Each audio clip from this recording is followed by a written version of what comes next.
to pay us a visit. Let's see what's going on with Sam.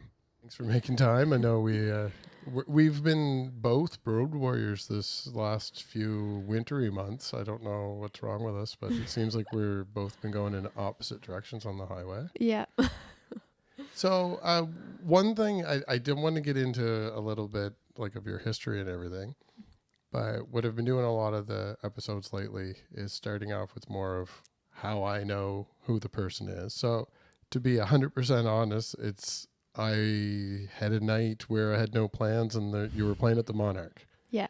So I went down and I was amazed because I've never seen anyone play the way you do, and I can't describe it. It's Me either. Definitely unique. Dakota and I did get a chance to see you play with Andrew Jackson at the Bus Stop Theater as well when you did your album release. So that was exciting. But what's your connections like? How did you end up at the Monarch? Because normally, I'm sure a lot of people aren't aware of this, but it's usually connections through Mary because it's her venue. And where I'm local and tend to delve into the backgrounds of artists, I usually can figure out the connections pretty quick. So I do know you were living in Pictou County at the time. Yeah. That's the only thing that I knew. So were you previously connected to people here in Pictou County through the music scene at all? No, I was living here because of a relationship. Arrived during the pandemic, which was a terrible time to network and meet people. Oh, you're not from Ontario, are you? Is that where you came from? I'm from Ontario, but I haven't lived in Ontario in like 13 years. So I've been That's the out dirty east. thing around here is everybody says all these Ontario people moved here during the pandemic. I don't have a problem with them. I invite Ontario people into my apartment. I was just curious. So you are originally from Ontario? Yeah. Yeah. And then 13 years ago, you headed this way? Yeah, I came out here for school and then I stayed. Okay. And I've moved around the province a lot. Yeah.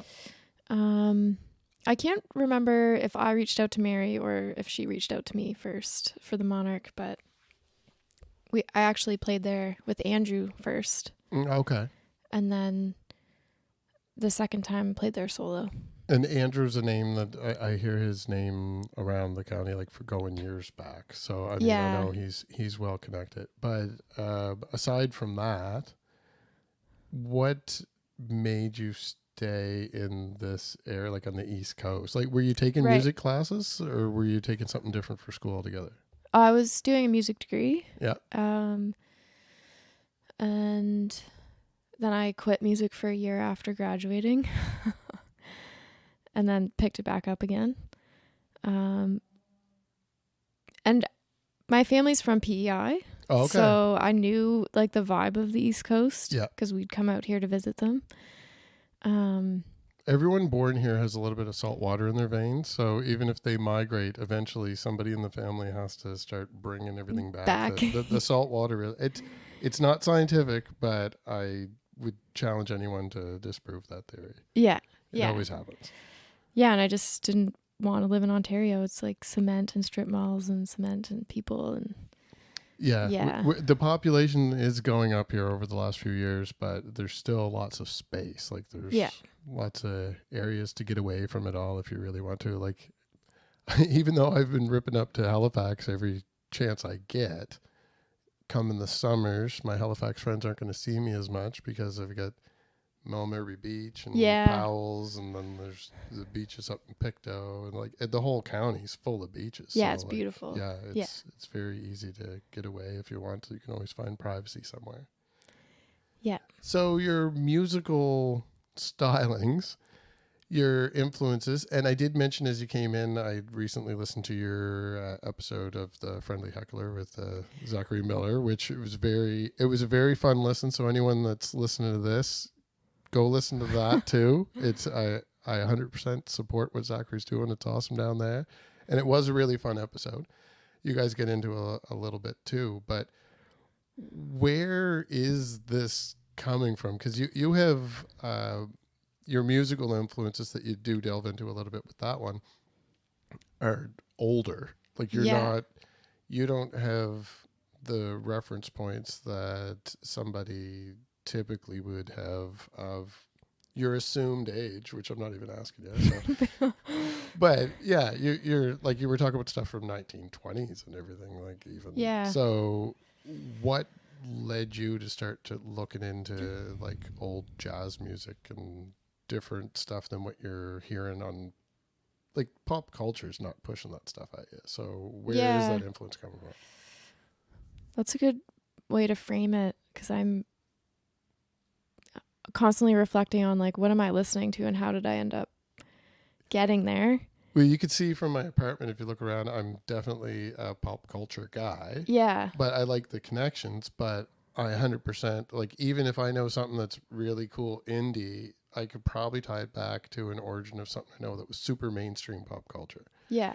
But when I look at someone like yourself and I'm hearing what you're influenced by and I'm seeing something that I don't see anywhere else, I'm like, that's fascinating. But the how comes down to, like, where did you even get that influence in your life? I think it comes down to guitar, like gravitating towards music that has like intricate guitar in it, whether it's like old fingerstyle stuff or jazz guitar or prog, and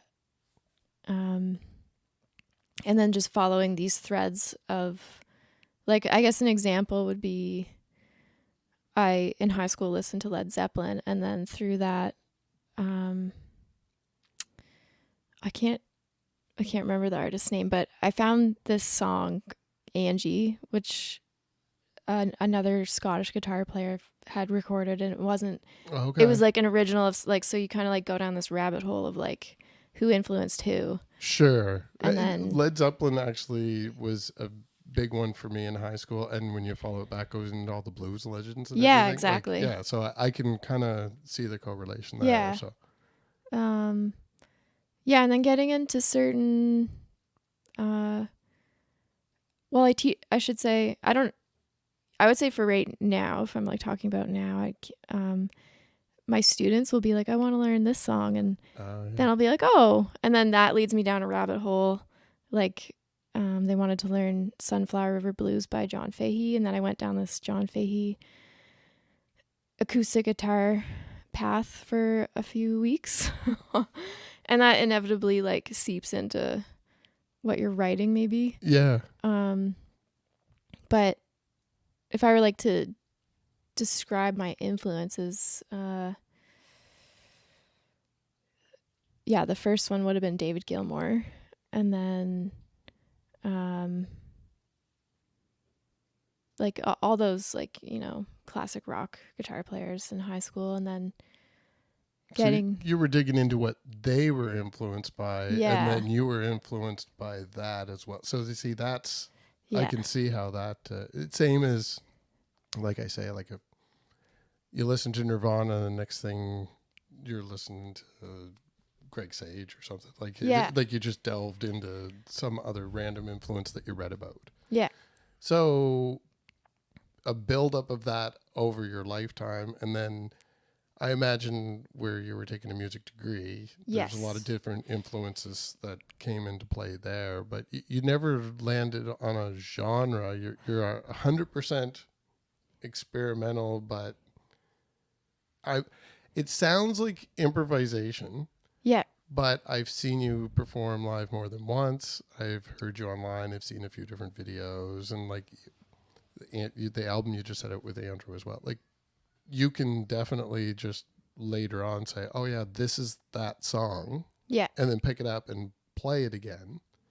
So it's not 100% improvised. No, definitely not. But it still sounds it all the time. And some of that might come down to the mixture of styles that you're doing. So for anyone that hasn't heard you, I am not great at describing how somebody's playing something because I don't play myself. Yeah. But you're doing a little bit of tapping and a little bit of picking. Like you're kind of back and forth in your fingering styles. Yeah. But even genre-wise, it's not jazz. And you got like elements, you make mention prog rock, but there's also like if you get into more nuanced genres like the math rock and stuff, where there's like Yeah. technical, like you've got a lot different timings and you get different sounds coming out of the guitar. So do you sit down and intentionally think of how to blend some of the sounds, or No, definitely not. You're just going by feel? Yeah, it's all by feel. So And do you do things to prepare? Like, I do know that you mentioned taking photographs in the interview with Zachary and then using those as reference points. But like, do you intentionally put yourself into situations that will spark some kind of creative energy so that you're influenced that way? Or do you have things that you have to do if you're like, I need to write? Like, you just collaborated. Well, you're collaborating with people all the time. I mentioned Andrew several times, but yeah, you've got a trio thing. And do you have a quintet as well? Like, I did. I haven't done anything for that project in a while. but but it's on the back burner. So if you're collaborating with other people, you must have times where you have a deadline or a set time frame where you're going to work on something. So is there like a feng shui type thing where you got to set up the room ahead of time? I think it, like the base thing is like keeping a constant musical practice going is like essential. And like in order to stay invested in that, I have to create these projects for myself, or initiate things, or ask people to play, in order to have these like markers to keep working towards, so that the practice doesn't die. Yeah. It like they kind of feed each other. But I'll like set up, like a couple years ago, I did a riff a day for 40 days. Okay. For just like 40 seconds, where I just created something, and that sparked creativity, and some of those things turned into tunes. And it wasn't like I was sitting down being like, I'm going to write a blues head or anything. It was just like, I'm practicing how to, what to play over this sound today, and then something comes out of it. And then, like booking gigs and being like, okay, we need to come up with some repertoire. Yeah. And there's nothing there. So then you just have to like build what you're going to do. And so how does it get to that point where is the collaborations the same kind of thing? It's just I guess it'd be similar to how I network to get more guests on the podcast and find more people listen. Like, you're networking within the different music scenes, and then find artists that like what you do, that want to work with you. So or people I want to play with, that feel good to play with. Yeah. So is that like a constant thing where you are constantly doing different projects, where you're always looking for new collaborators, or it's just your card's so full that you just always have the ability to do it? I think I'm constantly, I guess I'm at a point where I really want to collaborate, so I'm just like seeking it out. Yeah. And if there's space, I want to try. And so what is your next one that you have coming up? Because the Andrew Jackson one was a few months ago, and I know that you've been quite busy. So what is the next project that you're working on? I'm working on I recorded a record in December that is being mixed and mastered. It's a trio project with two musicians from Vancouver, who I met through the creative music workshop with Jerry Granelli in 2019. Shout out to them. And I can't remember where I was going with this, but the album's called Winter Tides, and that's the next release. I don't have the release date yet, but it'll be released in the winter. Okay. And then parallel to that, I have a duo project with a bass player in Halifax named Gabriella Churkovich. And that's like a new thing. We did a little Jazz Fest tour back in March. So we're going to keep that project going. I couldn't tell you exactly what it is yet, because we're discovering as we go along. Yeah. So it's you on guitar and her on bass. Yeah, upright bass. Okay. Yeah. And then parallel to that, we're doing a trio project with a saxophone player named Nicola Miller. Okay. And we're going to play a bit throughout the summer. And that's like the three, and then the project with Andrew, the four things right now. That's enough, I think. Yeah, definitely. Yeah, and then the album coming out in the winter too. So Yeah. You definitely got a full card there. Yeah. And as far as playing, like when I first saw you, you were basically just by yourself. Yeah, when you solo. were performing. So do you do much of that, or that's one-offs, and it's more of an as inspiration hits kind of thing too? I did that like heavily for the first few years living like out. Once I was done school, I did that because I just had no connections and I wanted to play. Sure. And it was like, okay, you have yourself, so figure it out. And I do love playing solo.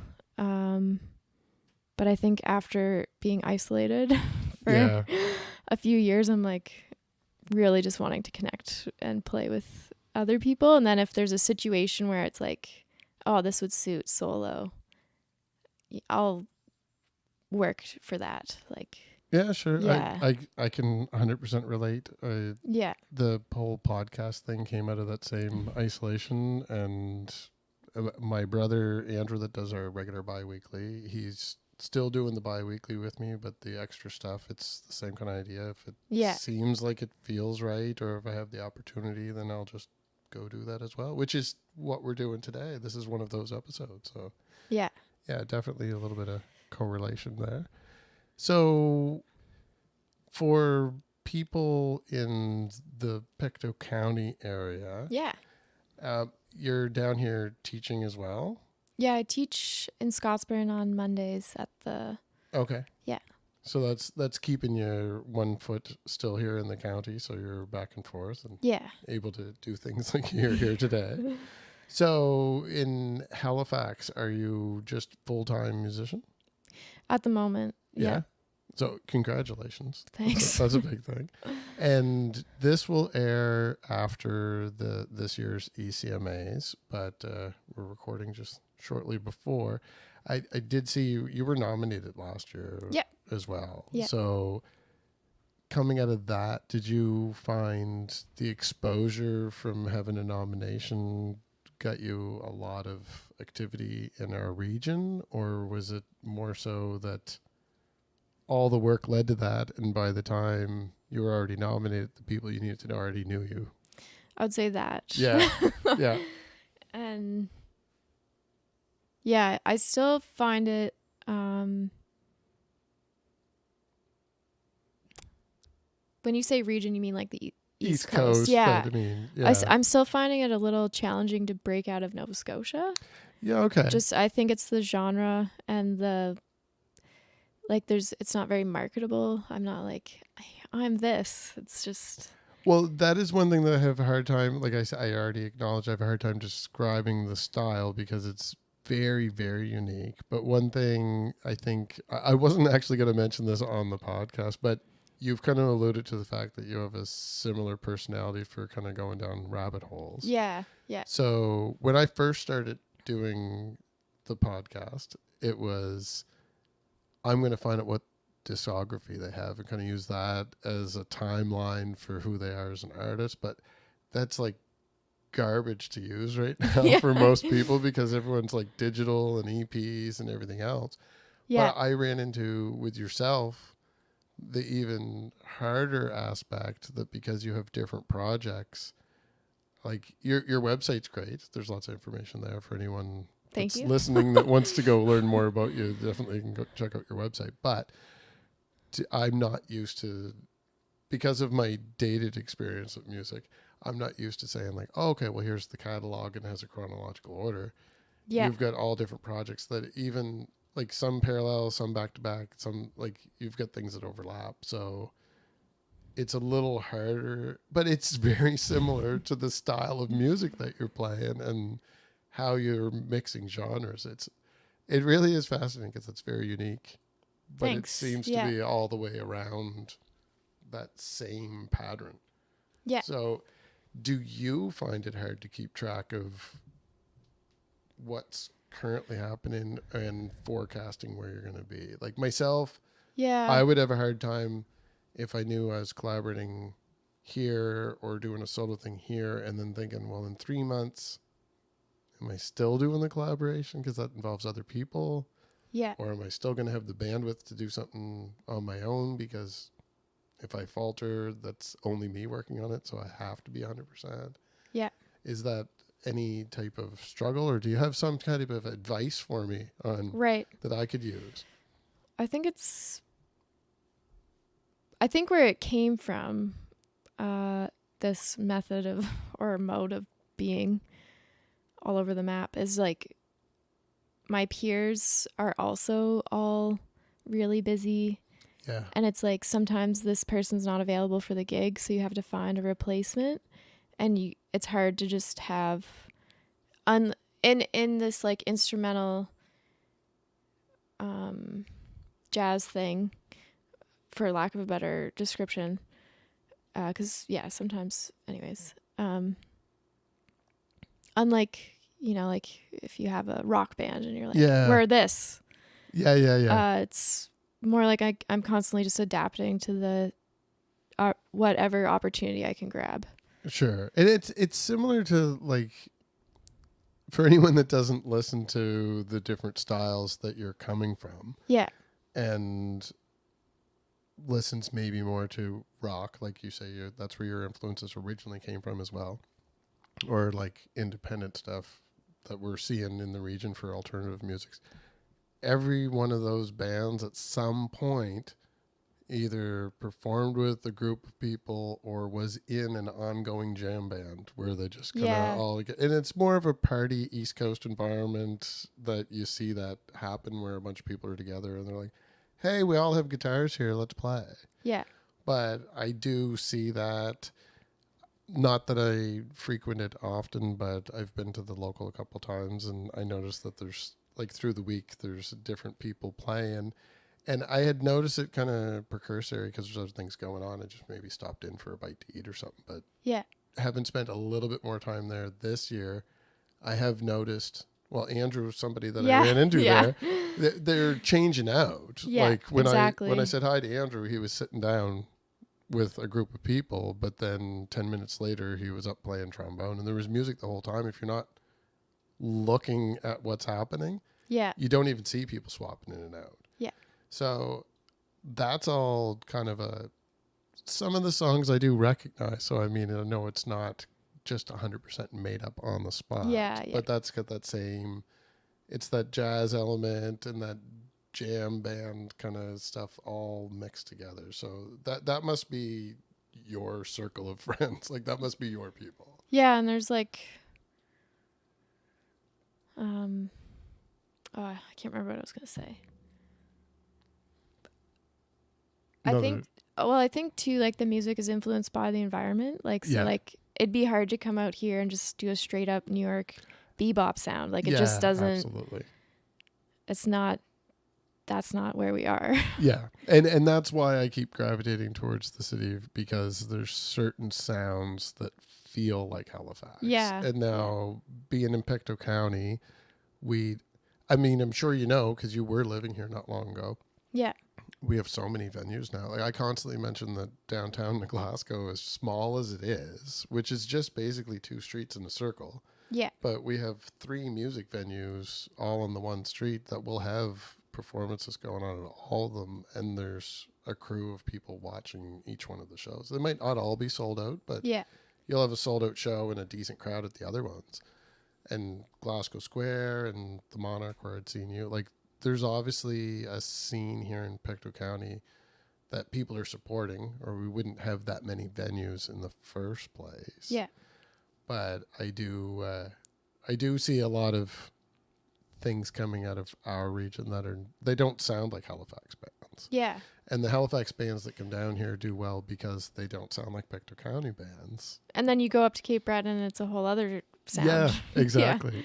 And actually, for anyone that just watched our ECMA coverage, I focused a lot on Cape Breton bands again, like I did when I was doing Music Week stuff. Nice. Back in November. But this time I felt like all of the people at the ECMAs I don't need to compete with CTV and CBC to grab the most popular artist that's winning the top prize this year. I want to give exposure to some other people that maybe people aren't noticing as much, or maybe I'm bringing a different audience to them as well. So we just focused on a lot of that there as well. The last streak leading up to that was a lot of Halifax scene stuff because I was ripping back and forth or featuring interviews from Shoebox that were Halifax bands as well. Yeah. So for anyone that is a fan of our show that's being exposed to Sam Wilson for the first time, we talked a lot about the fact that it's different genres than what we typically would have on here, and you had alluded yourself that overall it's maybe different than what people are listening to in popular music too, which definitely makes it harder to get out there.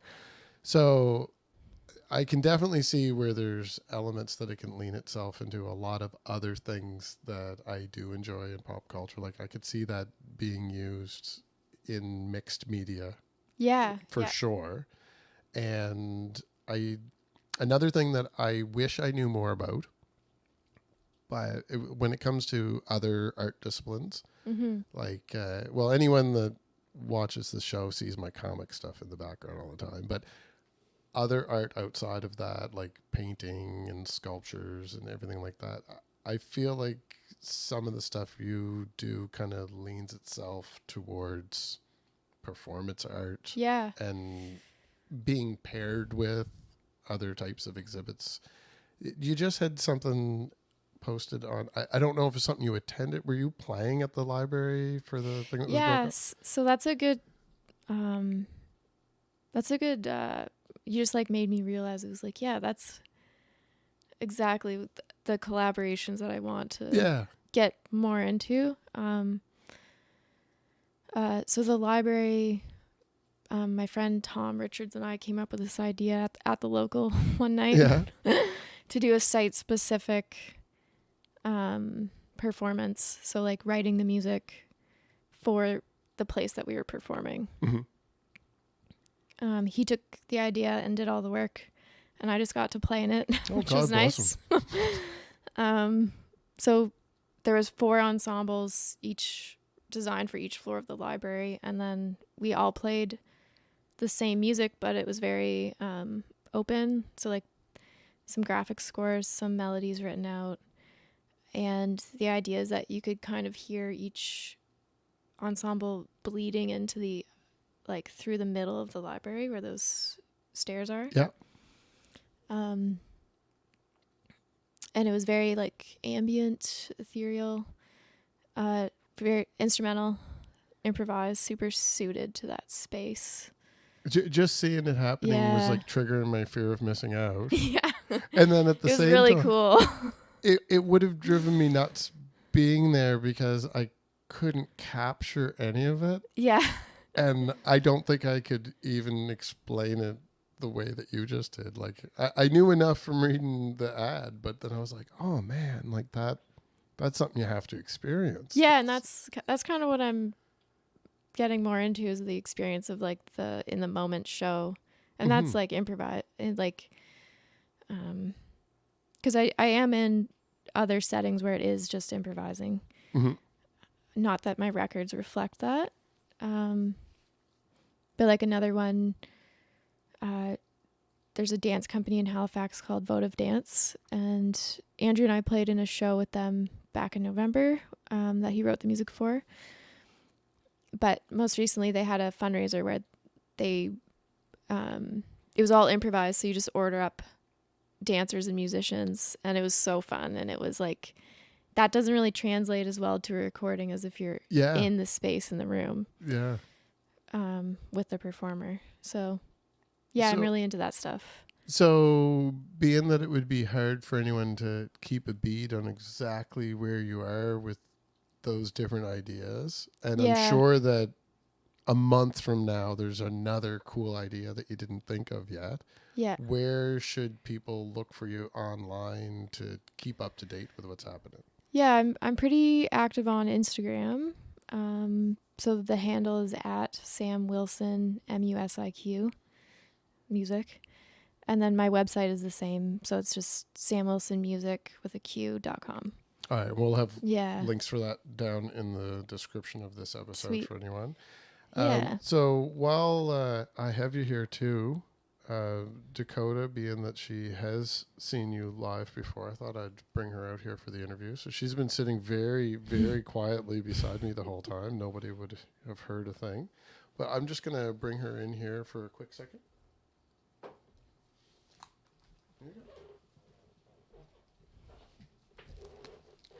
Hello. So, what's your favorite animal? That's a good question. I would say my dog or hummingbirds. Cool. No cat rebuttal this time. No. No. Here, let me see. You just shut her down. Oh.